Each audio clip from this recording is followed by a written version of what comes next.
Welcome to this evening. I'm going to talk for half an hour about bladder stones. This is quite a common issue for owners, sadly, of cats and dogs, of varying degrees between the two species. So we'll kind of talk about them intertwined today. Yeah, some of them have genetic components and some are more, common in different species and different breeds, etc. So what are bladder stones? They are the chemical collection, I'm sure there's chemists out there that can say better than I can, but of, crystals basically, the compounds of different elements that form in the bladder to create crystals. And they shouldn't be there. It's not normal to have crystals, and they can cause irritation on the bladder lining, and they can become a real problem when they grow so big that they can block the bladder. So your bladder is a ball, and it has three tubes that come in to it and one that comes out, so three tubes in all. And often if they get so big, then the bladder stones can block the urethra, it's called, as where the urine would come out naturally and pass out, and that's an incredibly painful, uncomfortable emergency situation, which sadly I've seen a few times through my nursing years, which is just possibly one of the most uncomfortable things I've had to nurse. And then often they'll need to have surgery to have them removed. So hopefully none of you have experienced that extent of an issue, but you might have had crystals picked up in your dog or cat's urine, and that's why you're interested in finding out. So what signs do you need to look out for? What will you come across if your cat or dog has bladder stones? So it's often really common symptoms to having like cystitis or a urinary tract infection. So we get frequent urination, pain on urination. You might notice if it's a house cat, for example, that they're not using the litter tray or spotting little bits here and there rather than having a really nice long flow. Sometimes you'll see blood in the urine as well. You could go pop along to the vets, and they will hopefully get a sample to check that there aren't any crystals in there, and that it's just a urinary tract infection, and you can have antibiotics and off you go. Or sometimes they'll pick up the fact that there are some crystals. So how they look for them is they take your urine sample and they'll put a dipstick in, which will measure the acidity of the urine, which gives us a bit of a clue as to what if that's within normal range or off, because that's a contributing factor to crystals forming. They'll look at how concentrated it is, so something called specific gravity. So crystals are much more likely to form in concentrated urine, which is something to remember when we're trying to prevent them. So they can look at how concentrated the urine is, and then they will spin down in a centrifuge a little sample of the urine, and any sediment or crystals fall to the bottom. So they drop them onto a microscope slide, have a look down the microscope and see if they can spot any crystals. I've done that many a time. It's really fascinating when you find they're all different beautiful shapes, star shapes and coffin lid shapes, and so yeah, they're really kind of sometimes difficult to find. Sometimes they're just there because there's so many in the urine. So if you find yourself at that point where your dog or cat they have found some crystals and it's not just an infection, then your vet will then suggest that you have a prescription diet, usually, because these can be controlled very well by food, and what the diet does is create an environment that particular type of crystal can't live in, can't form in, which is what we're trying to do quite often with the approach of my pet nutritionist and diet, is just to create an environment that the disease can't operate in. So that's really what your vet would suggest, and then regular monitoring, etc. And then you really sometimes as an owner, the first thing is, oh, what have I done, or why has this happened? We all feel a bit guilty and responsible, which we really shouldn't, but often it's genetic. So there are some definite breeds, and as we go through the different stones, we'll look at the kind of breeds that are predisposed to the different types of crystals and stones. Sometimes it's a combination of different factors. So your existing diet, a little bit of genetics, and it can all just come together. Microbiome, it can all come together and just create this environment, and the stones have formed. So hopefully you haven't found yourself in that situation, but if you have, then as I say, it's all definitely treatable and controllable with regular monitoring. I often tell owners that come to consult with me about urinary issues that I want you to be the most annoying client, and then when the receptionists see you parking in the car park, they're like, oh God, it's that lady with another urine sample. Because if we're brave enough to go into off-piste and not use a prescription diet and to use a homemade diet, we need to make sure that we are monitoring that patient really, really, really regularly, and that means regular microscopy and you doing tests at home. That's certainly what I suggest for my consultations as well, because nobody wants to be in a situation where their pet has a blocked bladder, so we need to be really, really on top of it.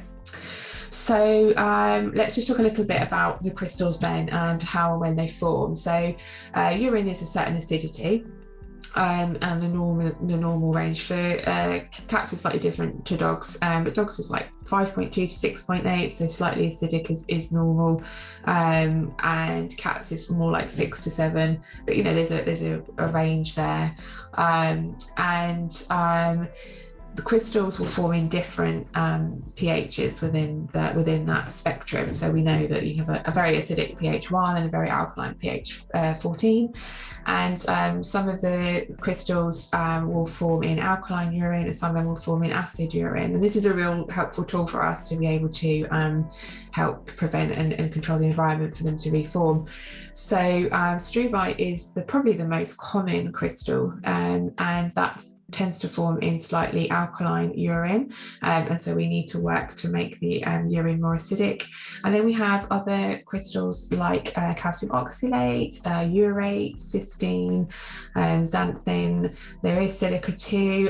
They're very, very rare, so we won't spend much time talking about them this evening, but and they tend to form in urine which is around 7 or just slightly more acidic than that.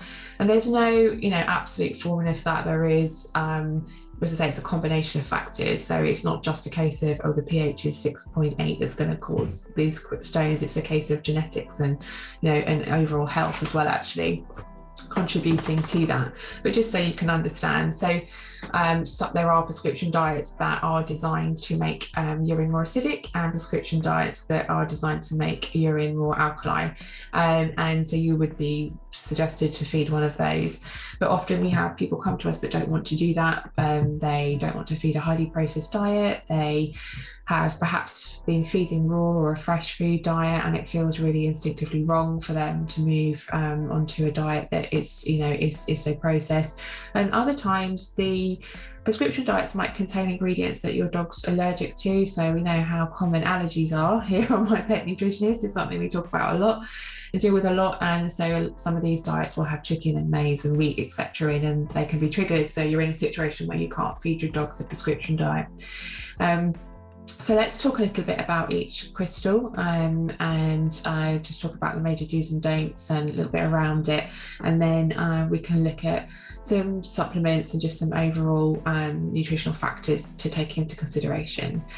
So I'm going to start with urate. So this is it's about 6% of the cases of crystal cases is urate. So it's we definitely come across it quite frequently here. There's a huge genetic component in urate crystals. So these are slightly different in their sort of makeup and the cause, if you like. So it's more common in male dogs, and these are the crystals that are associated with Dalmatian dogs, also bulldogs, Yorkshire Terriers, Schnauzers. They tend to be more prone to urate crystals. And urate forms in the urine because there's an issue with metabolism of purine.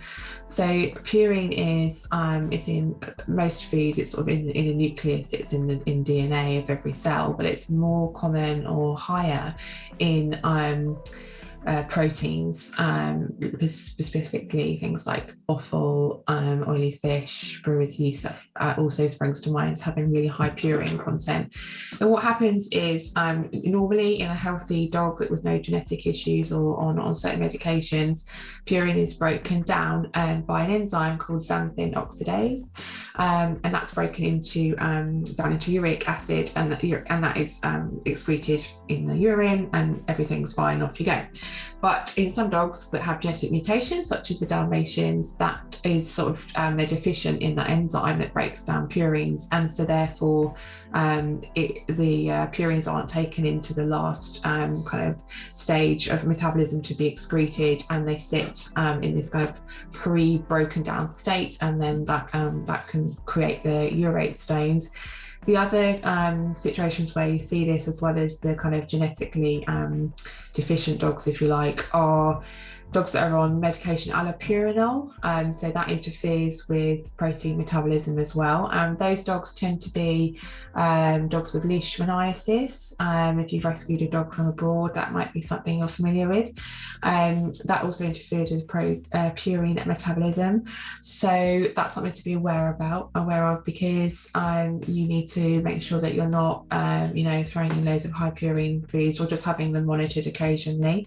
And also sometimes dogs with liver shunts can have these crystals too, because the liver is where the purine metabolism takes place, and if the blood is being shunted away from the liver, then that isn't happening, and you can get this build up, and the pure urate stones can form. So what we need to do in the case of any crystal actually is look at the diet and see what we can do to not put the ingredients in, if you like, the body, so therefore we don't get this kind of net result at the end. I'll talk about water first, and it's actually relevant this to every crystal. Water is actually our biggest friend when it comes to preventing crystals. So crystals form in like a concentrated environment. If you imagine, there's a lot of the purine metabolism waste products sitting in the bladder. If that urine is concentrated, then they're far more saturated, and they're far more closer together and concentrated, and therefore far more likely to form into crystals and ultimately stones.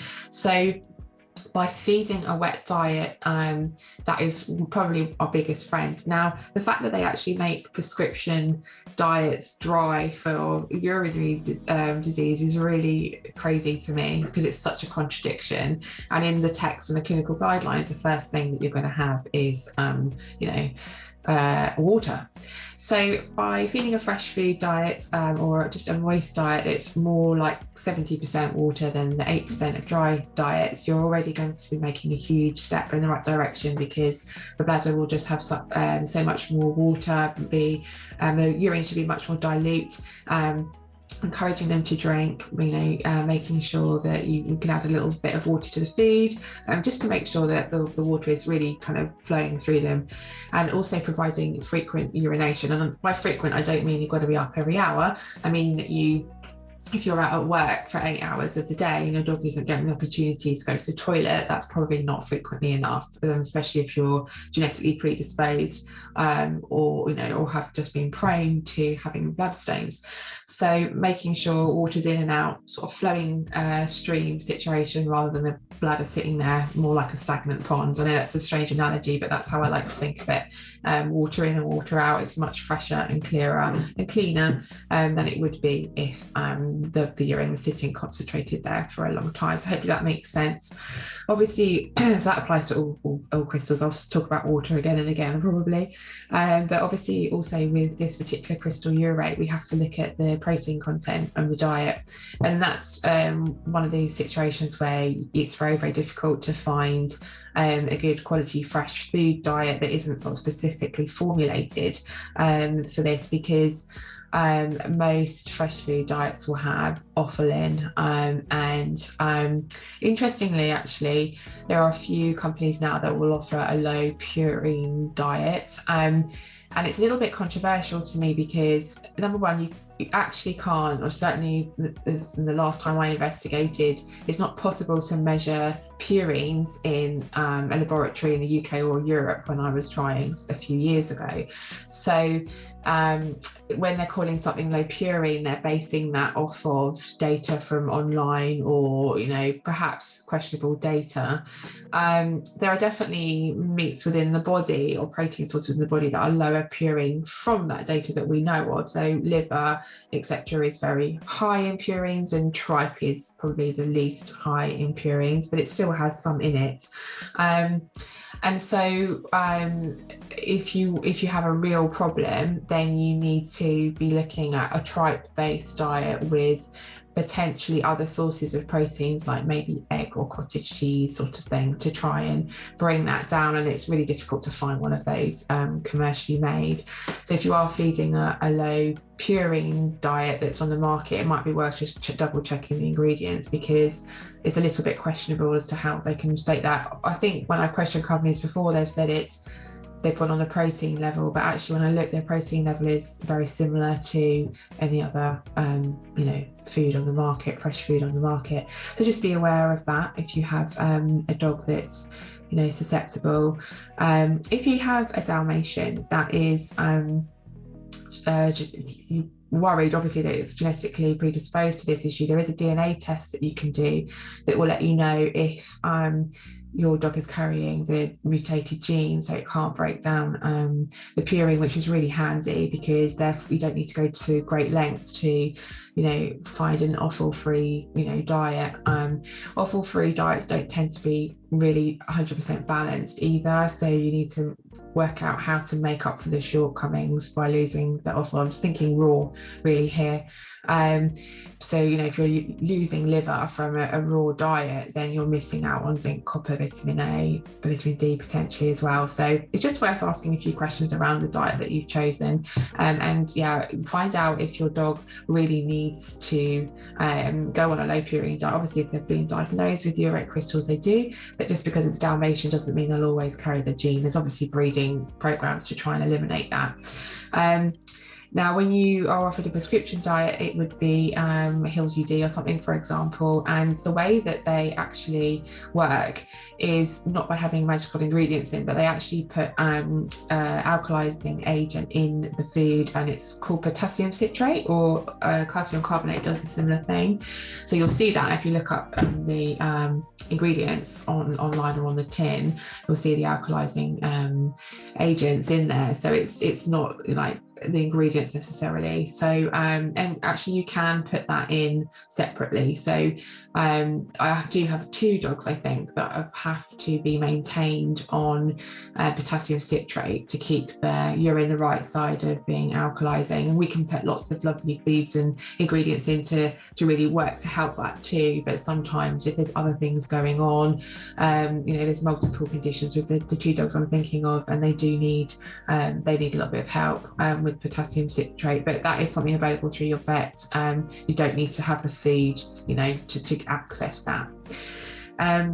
So that's urate crystals. Hopefully that's been a bit helpful, because it's something that I know people hunt around a lot for a good diet for that. So often maybe a combination of using a commercial base with some modifications to it is something that you might be able to use. But certainly have a look at the pack and question the company a little bit around the claims on the food before you just trust it 100%. The next crystal is calcium oxalate. This is again not particularly common.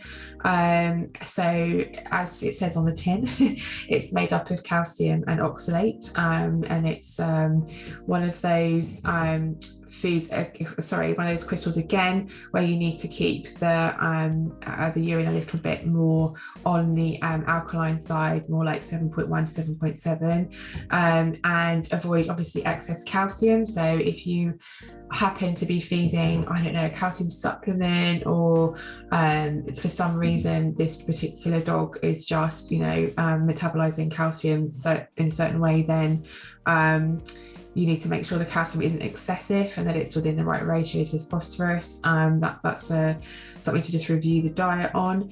And obviously oxalate too. So some vegetables are really high in oxalate, such as spinach and kelp. So we want to make sure that we're not having them every day, and always varying your vegetables, and as varying everything as much as possible is ideal. And that will help kind of not put the ingredients in, if you like, for that body can't form the calcium oxalate if there isn't high oxalate in the diet and there isn't high calcium in the diet. That will really help. Water, as I said before, also really, really important. You can use potassium citrate, calcium carbonate if you have to. Hopefully you can manage it a little bit with diet. This crystal is actually a little bit hard to dissolve, so some of the others, struvite is particularly good at, once you've altered the urinary pH, they just dissolve because they just can't exist in that pH. But actually calcium oxalate can be one of the harder ones. It needs to have a urine pH of 7.8 and above to actually dissolve. That's quite hard to achieve long term. So sometimes these have to be removed by surgery, which is a real shame. Another really interesting thing about this particular crystal is that it has been connected with a microbiome imbalance, and I'll talk about a little bit more at the end about how the microbiome contributes to predisposing to crystals. But in this particular case, the microbiome, if you're not aware, which I'm sure you are if you're an NPN follower, but it's the colony of beneficial bacteria that live on us, in us, and they do an amazing job of preventing disease, creating serotonin, B12. It's a whole other talk, but look up the microbiome if you aren't familiar with it. But actually, if there's a particular beneficial strain of bacteria, which I'm going to try and pronounce as oxalate formigens, maybe, and that the level of that within is the microbiome of the dog has been related to predisposing them to calcium oxalate crystals. So if you are interested in the microbiome, then that would be something really cool. And if your dog has this, it'd be really interesting to maybe look at the microbiome and look at supplementing some of those bacteria that will help keep that, the predisposition to it in check. Cysteine is the next one we'll talk about. Again, that has a really strong genetic component. We see that a lot actually, because it's really difficult to find a good fresh food that works with cysteine. So you need the pH to be, again, like over 7, really 7.1, 7.7. So we need to move it more towards being alkaline because it forms an acidic urine. And you can, if you have to, use potassium citrate, but we'll try and avoid that. Some drugs actually that we like, I think penicillin is a drug that can contribute to cysteine, but again tends to be more of a metabolism genetic issue. That's also quite insoluble and difficult to break down. So cysteine, when you're doing a diet for cysteine, again, water, obviously, trying to get the pH right, but also protein content is important to be aware of, because cysteine is an amino acid actually that if we're formulating, we can try and use ingredients that is slightly lower in the amino acid cysteine. So it's an essential amino acid, so your dog needs it in its diet, but we don't want to feed foods that are excessive in cysteine. So I always try and formulate a diet that's near the minimum for cysteine. So yeah, it's rarer, but it's definitely controllable with diet. But again, it's sort of sadly one of those where it needs to be more alkaline. So the standard fresh food diets that are around don't tend to kind of tick those boxes. Unlike struvite, which is probably the most common crystal, and especially cats as well tend to get struvite. So this is formed in slightly alkaline urine, so we need to make the urine more acidic. And actually a meat-based diet will naturally make urine more acidic. So this is the one time when we can all breathe a sigh of relief when we're looking and trying to work out what to feed our cats or dogs with struvite, because actually a really good quality meat-based diet is a really great place to start. And obviously wet, high meat-based, and we can use some really nice supplements as well. So in the pet foods that make urine more acid, they use the acidifier DL-methionine. So again, you'll see that on the packs, and you can add that if you have to, but actually you'll be in, just by actually adding some foods like cranberry powder and water and omega-3, you can actually really help prevent it. And it's the right time actually to talk about the microbiome and how that does affect crystals, because struvite is the one crystal where everyone feels quite comfortable talking around the fact that we often see struvite when we've had a bladder infection. But actually, when you start to do some research on that, there is a connection with bacteria, microbiome, and the formation of crystals, and we're really just starting to understand that. So as always, having a healthy microbiome, feeding the microbiome, and really good fresh food diet can help you perhaps prevent this in the future. And also, if your dog is having crystals and cystitis and infections, it's most likely to have had a course of antibiotics, which again is going to be quite negative to the microbiome. So we need to work on some nice probiotics and prebiotics as well to kind of rebuild and recover from that. So the microbiome is really important. It isn't often thought about in these cases, but it's interesting because really crystals are almost a symptom of an imbalance somewhere else, which is how we view disease a lot. Whereas if you go to your vets, it will be struvite crystal diagnosis, treat the struvite crystal, but actually sometimes there's other things at play that are causing that.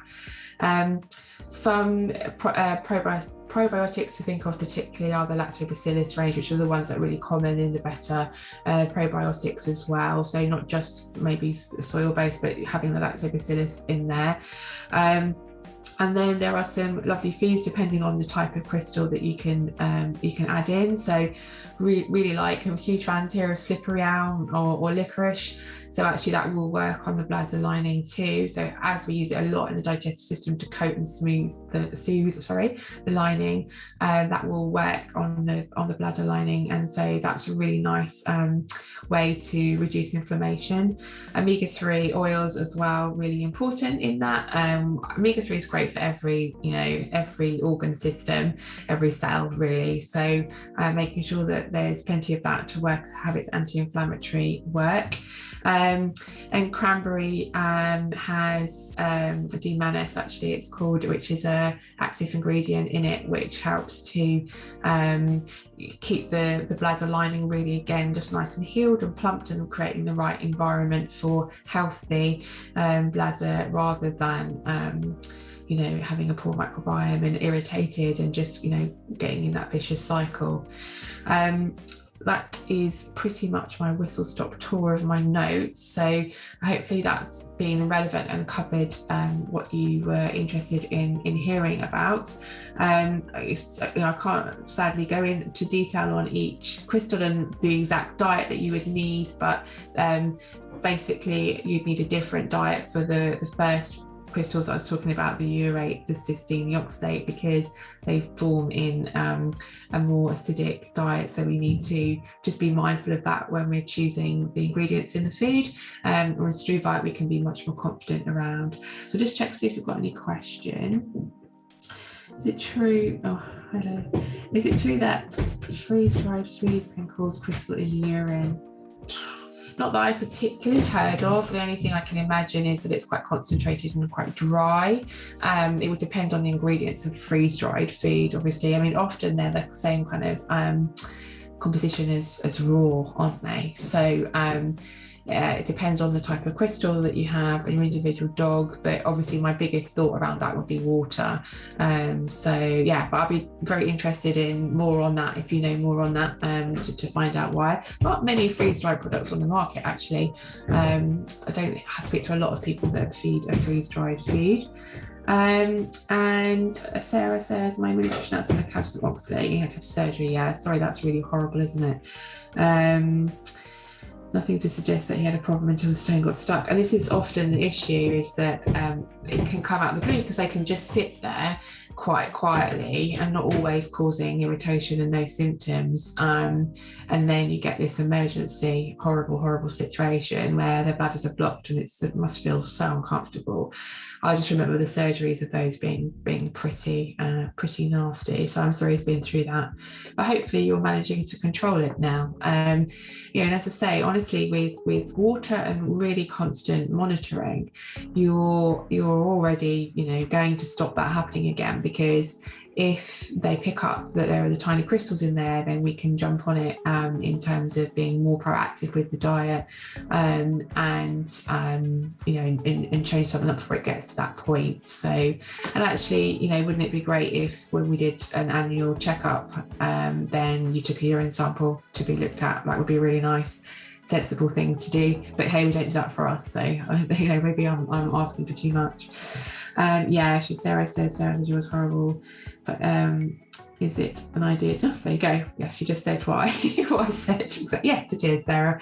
It's a good idea to get them to test their urine regularly afterwards. I mean, this is an interesting thing. Sometimes people will say to me, oh, yeah, it was Struvite, I was given the prescription diet and I haven't been back for a year and a half. And it's like, well, that might have just been an incident of Struvite because there was an infection, and actually your dog isn't going to have Struvite ever again. Maybe you don't need to be on that prescription diet forever.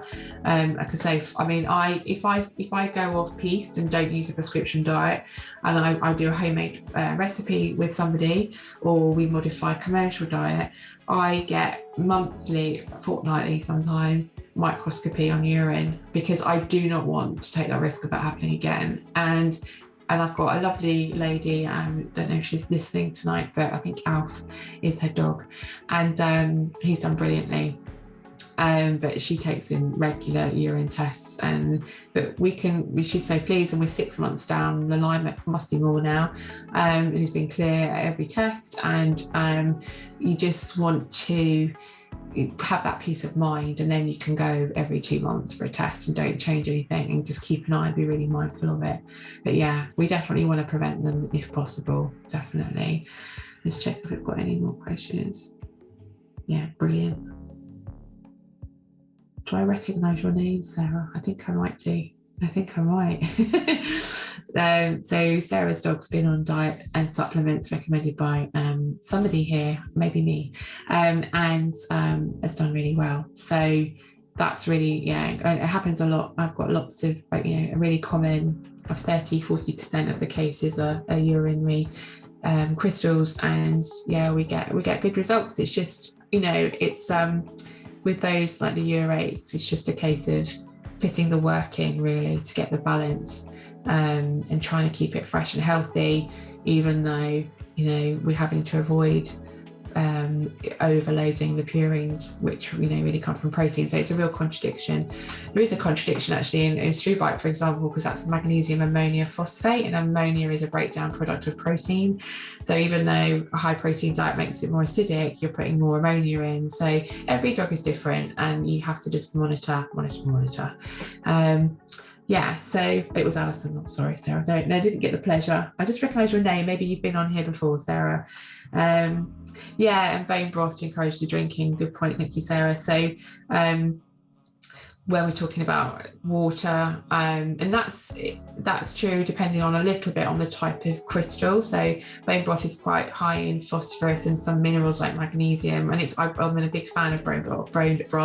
But if you've got a crystal where you don't want to be putting those in, then maybe diluting bone broth in water would encourage them to drink more, and then you get that fresh flowing stream. Some people put a little spoonful of goat's milk in, that gets them going, but bone broth is good as well because obviously it's got lots of glucosamine and collagen in, which is going to help the bladder lining too, so that helps in a couple of different ways. Yeah, definitely.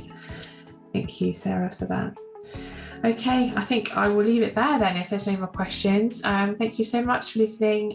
You know where we are if you have any more specific questions. I hope that's been a little bit of interest to you. Every case is always individual, so do, you know, please get in touch if we can help. And like I say, even if it's a case of using a commercial base and just adding some nice fresh vitality and some specific ingredients to help get that urine acidity fine, then we can definitely do that for you. All right, thank you very much. Bye bye.